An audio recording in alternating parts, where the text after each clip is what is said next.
வணக்கம். தமிழன் செய்தி கேளாம். சென்னையில் நடிகர் எஸ்வி சேகர் தனது குடும்பத்தினுடன் சென்று வாக்களித்தார். தமிழகத்தில் இந்திய நாட்டின் 18வது பாராளுமன்ற தேர்தல் இன்று நடைபெற்று வருகிறது.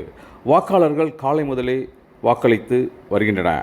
இந்த நிலையில் சென்னை மந்தவெளிப்பாக்கம் செயின்ட் ஜான் பள்ளியில் அமைக்கப்பட்டிருந்த வாக்குச்சாவடியில் பிரபல நடிகரும் முன்னாள் எம்எல்ஏவுமான எஸ்வி சேகர், அவரது மனைவி உமா மகேஸ்வரி, மகன் நடிகர் அஸ்வின் சேகர், மருமகள் சுருதி அஸ்வின் சேகர் ஆகியோர் வாக்களித்து தங்களது ஜனநாயக கடமையை நிறைவேற்றினர்.